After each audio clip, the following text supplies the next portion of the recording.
Welcome to the Direct Line powered by 10Bet. I'm Nico Kritsiotis. On today's show, we've got our very special guest, Andrew Fortune. He's known as the Candy Man, and he brought home the bacon on Saturday afternoon at Hollywoodbets Kenilworth in the big one, the Grade 1 WSB Cape Town Met with See It Again. We'll be chatting to him about how it felt and how his career is currently going. Also on the show, we'll go into our 10Bet competition where the prize has ballooned this week to 1,500 Rand, courtesy of Murray Barlow not tipping a winner against me. Neither did I, by the way, our last Saturday afternoon down in Cape Town.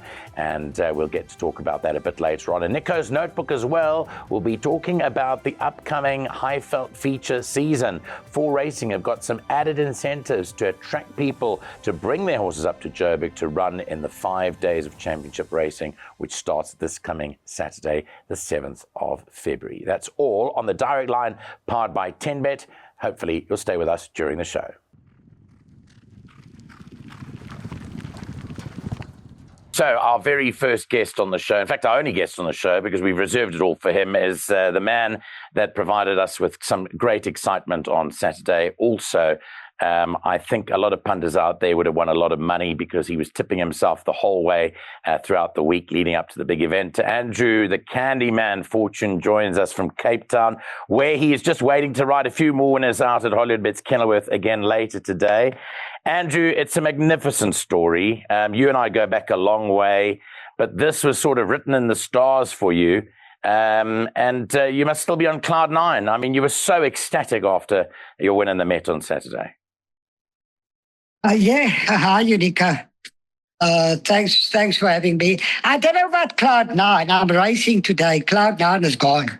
Actually, after See It Again, my adrenaline dropped from like 120 to -10. I was kind of, after See It Again, I was kind of useless. Yeah, flat. You know what I mean? Yes, I had no more strength left. It was such a long build-up from the King's Plate to the Met to 1 million podcasts, interviews. It's just gone bad. The radio stations are phoning me. Listen to me, I'm grateful for it, don't get me wrong. But I actually took the day off yesterday because I was more sore yesterday than I was on Sunday. And I had to go and manipulate my body again. I feel good today, and I'm hoping for a very good day. I think I'm going to have a good day. Well, I hope so too. Unfortunately, this program will go out after your rides on Wednesday, so I'm not going to be asking you what you like today. But do you remember when your first ride was in the Met? Because I looked it up. Do you remember? No, not at all. Not at all. It's so long ago. I'll tell you when it was. It was in 1987.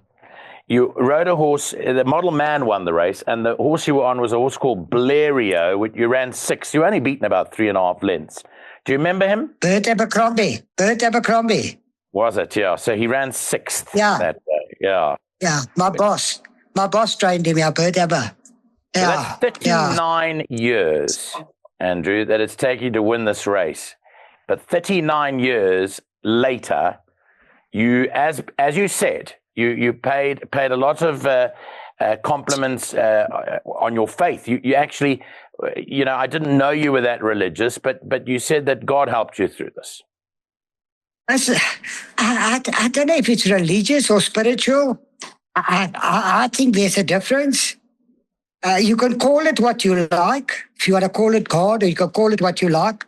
But there's definitely something you pray to, and things definitely. It always feels like you calmer, you get more. It's like it helps. It helps, and I believe, and my story will tell it. I was so addicted when I was on drugs. I couldn't literally get off myself. I couldn't. I needed help to get off, and I was really, really bad. And I still get sad when I think about it. But that is just the journey. That was the struggle. You know what I mean? And I always say to people, don't avoid the struggle. Because the things happen in the struggle. You find the darkness, the loneliness, the stuff that you got to do on your own, where you got to walk through fire. You come out a different person on the other side. Because in all of that, when I nearly think you get rinsed clean to come to the other side with no ego.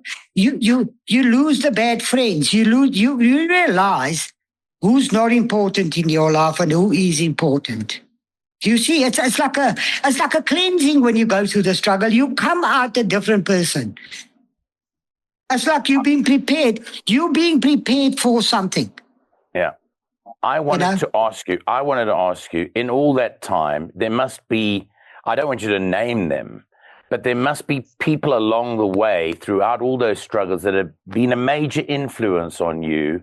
And it's not your own inner self that's told you to come back and you hadn't completed your journey through horse racing in this last step, but there must be people along the way that have been major influences that have affected the way that you've had a lot of people along the way that have helped you through this, basically. Yeah, I always said, I look at my story, I don't believe there's mistakes in life. I don't believe there's mistakes. I don't believe in that. I believe that you get guided somewhere and things happen because things happen, And I see people in my life helping, telling me, keep going, don't worry, we're here if you need anybody. Although I had to walk, I see God put everything together though, if you know what I'm trying to say. There was a couple of people that encouraged me. Besides my family, I mean, as much as I've suffered, they've gone through it with me. People forget about them, that they sacrifice as well. Do you know what I mean? So it's not just me. And before, I always say, if your dream don't scare you, then you're not dreaming big enough. The dream has got to scare you that, oh God, I don't think I can do it. It's got to be that big a dream. And that's how big my dream was. And I'm just glad it's come together. Not even leaving a legacy, just saying that, listen to me, anything is possible. Doesn't matter what you got. I always tell people, you think you got problems. Don't look after your health, then you've only got one problem. Andrew, you've been riding with so much confidence leading up to the day. I mean, I take that ride, when we spoke to Jonsson-owned a few weeks ago, that ride on Demanding Dave that you rode for Mike Stewart, where you took the gap late. I mean, and the confidence is just there and in full abundance. You're just extremely confident at the moment. Yes, I am. But that gap, my personality won't allow me to pull out. Yeah. A lot of jockeys would have pulled out, but my personality doesn't allow me. It doesn't allow me. If there is a little bit of hope, I'll take it. You know what I mean? And that's what the situation called for, and that's what I've done. Now, you have obviously assessed the situation when you were in Australia with Ashley. You assessed the situation long and hard, saying, right, I'm going to stage my comeback. I'm going to lose all this weight, and I'm going to come back. But one of the principal reasons I think you did that is because you saw yourself riding winners again, maybe, and one of the reasons may have been because of your contemporaries that were riding at the time. I think that would have been one of the motivating factors. Who else were you riding against? No, that wasn't even my thought. I don't know. I wrote a bit of work and I could still feel that when I move my hands, horses still go. So I knew the kind of blessing was still there. Okay, the rest was just blind faith. Right. The rest was just, when I wrote work and I felt like, when I wrote for Annabelle, I must have been 75. But when I moved my hands, the horses went like I was 55. Yeah. I'm talking about in Australia now. Yes, yeah. And I knew. I was racing with some people, first-time race goers on Saturday. Yeah. And they asked me at the start of the day, in fact, after you won on your first win in the second race, they said to me, please, we want some tips on the day. I said, listen, there's this guy, he's 58 years old, okay? He made a recent comeback in the last year. He says he's going to win these races today. Just put your money down on these races. And you know what? I've never seen happier people ever before traveling on a race course for the first time. They really, really enjoyed it. They said, Nico, we want to meet this guy. And I said, guys, he'll be inundated with people to meet, but they're new people, and they were absolutely mesmerized because they saw that you and the horse were one. They saw how much it meant to you. They saw your celebrations after the line. I mean, let's take Double Grand Slam as an example. You've always been bullish about this horse. On July Day, you tipped it to all that wanted to know. I watched the race very closely again last night, and it's just magnificent to see how you handled that race and how you won that race. I mean, it's just marvelous to see it, and for such good people that you're riding for too. Brilliant people. I had to I explained it to Justin what I wanted to do, and it sounded kind of, I don't know if I explained. He said to me, he eventually gets, because I talk so much, he said, Andrew, just carry on. Because I said, you're probably not going to change my mind anyway. And this is the way I see it, how it's going to be run. I said, these people are they're going to jam each other up. If I was on any other thing, my first thought would have been, Andrew mustn't come in. That would have been my first thought as another job. So I thought, if I stay out for a while and I don't throw my cards early on the table to what I'm going to do, and once they jam each other up, I'm going to go around them. But at the same breath, if you don't, I know her very well. If I get her right to spit a bit out, then she's quite simple. And it worked out perfectly. So I stayed 4 wide, 5 wide, because I couldn't get in. If you look to my left, there was no chance and I couldn't stay where I was. I couldn't stay. So I just let her roll, and she just kind of knew what I wanted to do. And the minute she got next to the leader, she got even more relaxed. And then obviously on top of the straight, I'll tell you, she's just phenomenal, because she had every reason to get beat, but she never, you know. And don't worry about, don't worry about that filly running at me the last 50. She was telling me this filly's coming, this filly's coming. That's why I don't really have to eat her. I think I gave her 2 backhanders just to tell her, okay, keep her off. But it's more like reminders instead of a smack. So, but she's phenomenal. She is. She's a phenomenal miler. And the big race, I mean, you even got Justin Snaith to shed a tear or two with your win. I mean, even Justin Snaith became emotional with old See It Again story and the fact that you won, because here was a horse that effectively was dead and buried. People had written him off several times, saying this horse is finished, he can never come back. And he went down to Cape Town. He was meant to come to Joburg for the Summer Cup, if we remember correctly. That went pear-shaped. Yeah. Stayed down in Cape Town. But you were ultra confident going into the race. I mean, I just looked at the times as well, the sectional times of See It Again in the race. It was just everything was planned by you, worked out to a T. Perfectly. Well, that's why the plan was, I went to Scottsville the Sunday because I could still squeeze a meeting in. And the only reason I squeezed that meeting in was to keep my fitness and I rode with 2 T-shirts that day. I lost 2 kilos in 3 races. But that was to make myself just tougher for med day. It was all a prep just for med day. Everything was a prep for med day. Otherwise, if I never had that meeting, I wouldn't have ridden for 10 days. And I felt I could have been a bit rusty. You know, 10 days is a long time not to ride in a race. So I went, people said, what are you doing at Scottsville? I just said to myself, like, it's not even about riding winners. It's about just going there, traveling 4 hours to get there, 4 hours back, and just to get that race riding under my belt. And then obviously the week I spent with Justin. But this was, he started talking to me. As I got to know him and spend so much time on him, he started, when I spoke to him, like, hello, boy, how are you, boy? He would, he started to get know my voice, and I loved him all the time. And it just, his body language was so good. And it just got better and better. It got better after the first mile, then after the King's Plate. The relationship between him and me just got so good that he literally knew me. And the Friday or the Thursday when I gave him his final work, it was just, I said to Justin, I don't care what you bring. I don't care what you bring. This cannot lose. It cannot lose. But I said that for all of them. The no to sell, you can ask Justin, the double Grand Slam.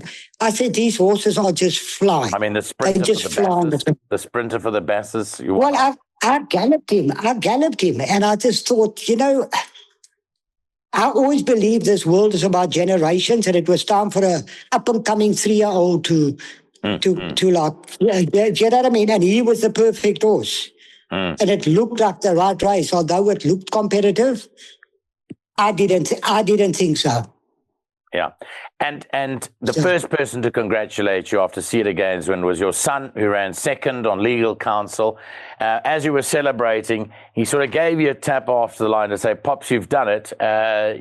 Congratulations. I mean, that must be heartwarming to have your son riding in the race where he's there, he's witnessing it firsthand, right behind you. Yeah. Yeah, listen to me, that was beautiful. It was more beautiful that I beat him. Don't get that wrong. Just remember, if he beat me, I never would have heard the end of it. Yes, absolutely. I always tell him, the teacher appears when the student is ready. Never forget that. That's when the teacher appears, when the student is ready. And your other son, was your other son, was Sean there? Was he there on the day? No, Sean is only 13, so it's you've got to be 18 and over to come to the match. My other son was a Keegan, the one that plays cricket. Yeah, okay. He took his cricket. He said to me, Dad, if you win the Met and I'm playing cricket, I'll never forgive myself. Yeah. I'm gonna binge my cricket match, and I think you're gonna have a fun. I said, boy, you're gonna miss. You got to come. You got to come because your dad's gonna chop them up today. Final question, and I know this is going to be a tough question for you, but if you had to relive your life over again, your 58 years that you've been on this earth, I know there's been downs, ups and downs, but if you had to relive it again, would you change anything? No ways. I've spent a couple of nights in different jails. I've got 5 kids from 4 different women. Oh, no, man. Jeepers, I snorted more cocaine than for a lifetime. You know what I mean? No, and now I ended up here. I'm in the boardroom of the Jockey Club speaking to you. Okay, that's good. Because they slapped I wasn't allowed in here a year ago. They sort of slapped you with a bit of a fine as well. But I read in black and white. They read the situation. It's not meant to be swearing on the day, but it was the emotion. I thought it was fantastic, but they obviously also saw the human side to it. Nico, I'm an imperfect being, and there's certain things of me that I'm not going to change. Do you know what I mean? Yes, I'm very spiritual at the moment, but I'm still imperfect. You read me about the news, you read me about me in a 10 days' time, what shit I've caused again. That part you're not going to change. Yeah. That is me. Yeah. Do you know what I mean? If I think you're I'm going to tell you you're Yeah. Do you know what I mean? I've gone spiritual in my life. That doesn't mean I'm an angel. Very far from it. Very far from it. Well, we've got the full Andrew Fortune, the full Candy Man that we've spoken to over the last 10 or 15 minutes. It's been a great pleasure, as always. We've been together a long time. Thank you, I remember the days when you were, I don't know how much you weighed when we were into Kimberley, when we used to arrive early in the morning. You said, I've got to lose weight right now, here and now. But all those days, it was all worth it in the long run, Andrew. And it's so great. I mean, I gave you a hug on the day because I just thought that this is the right time. You said it was the right time. It's so wonderful to see you in this position. And I just wish you many more years of happiness and luck in the saddle, Andrew. Thank you, Nico. Thanks for having me.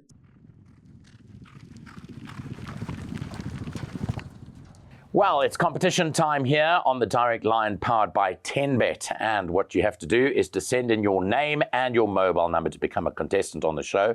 You have to email it through to us. Our email address is thedirectlinesa sa1word@gmail.com. That's the direct line, sa1word@gmail.com. And all you have to do is put your name and your mobile number, and hopefully you'll go into the draw and hopefully come out as a winner. Now, last week, Murray Barlow was our contestant. He tipped on 3 races. I tipped on 3 races at the Kenilworth meeting, the big Met meeting down in Cape Town. He got 1 second, I think, and unfortunately, none of us tipped any winners. So the score was 0-0 at the end in terms of winners. You have to out-tip me in terms of number of winners, and he didn't manage to do so. So that now is paroled onto this week, and we've added another 500 Rand. So 1,500 Rand is the prize for this week's competition winner. Hopefully, it'll be you out there, and we'll then choose today. We'll choose the Saturday meeting at Turffontein because that's the big meeting on the weekend. So that is the meeting that we're going to go for. Right, let's go to our bag and let us find out who we're going to choose. This is the 10-bet bag. It's full of entries, and let's see who our winner is going to be. Our winner today is Abdullah Raycliffe. Well done to you, Abdullah. We'll be in contact with you soon to tell you that you have won and how to finalize your competition entry. Now, we're going to empty all those out because the next question is which races will we be tipping on? Abdullah will be tipping on either the odds or even numbers, and I'll be tipping on the opposite. So we choose the last 6 races of the day. There are 9 races at Turffontein on Saturday. So the last 3 odd race numbers will go to one person, and the last 3 even numbers will go to another person. Let's find out what Abdullah is going to tip over here as we go through to the answer, and it is evens for Abdullah. It is even numbered races for Abdullah. So Abdullah, you'll be tipping on races 4, 6, and 8.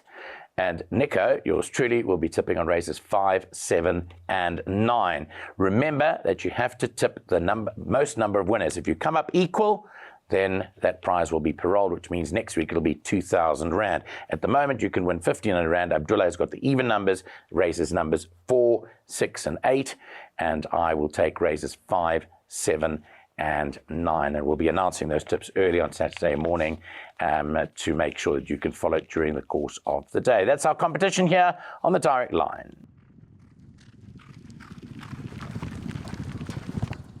Well, we end off the show with Nico's notebook, and on today's notebook, I've taken note of what happened on Monday. 4 Racing releasing a press release with regards to incentives for the upcoming feature Highveld season, the autumn season, and it reads as follows. 4 Racing has announced a comprehensive raiding trainer incentive program to encourage participation from visiting trainers and owners across the Highveld feature race season. The incentive program runs from Gauteng Guineas Day, which takes place at Turffontein this coming Saturday, the 7th of February, and culminates with the championships finale on Saturday, the 25th of April.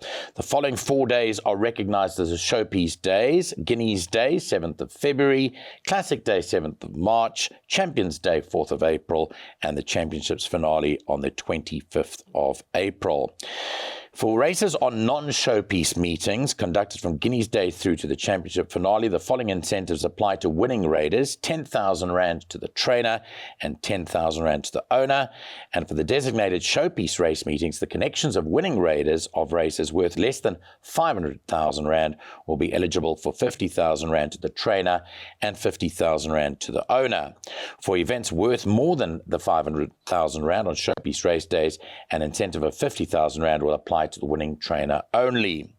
In addition to the above incentives, transport subsidies will be available subject to terms and conditions. Subsidies will apply to runners competing in Grade 1 through to listed races. These will be assessed on a province-by-province and case-by-case basis. Final determinations will be made at the time of entries. And finally, all raiding trainers will also have the option of complimentary rental accommodation at selected venues, subject to availability, should they elect to base themselves locally for the season through to the championship finale. Additional incentives for owners and trainers are in discussion at the moment and will be released in due course. Well, we did speak to trainer Justin Snaith about coming up to the Highveld, and he did mention to us that he'd be bringing horses up for the feature races. They might even be based here, or some might be based in Durban and then just travel up for the race. But these are some wonderful incentives that 4Racing has come up with for the feature season, which starts this coming Saturday. And looking forward to seeing all those big horses in action during the next few months here up on the Highveld. That's it for another Direct Line powered by 10Bet. Hopefully you've enjoyed it. All the best to Andrew Fortune. Thanks to him for giving up of his time this morning, and all the best to our competition winner.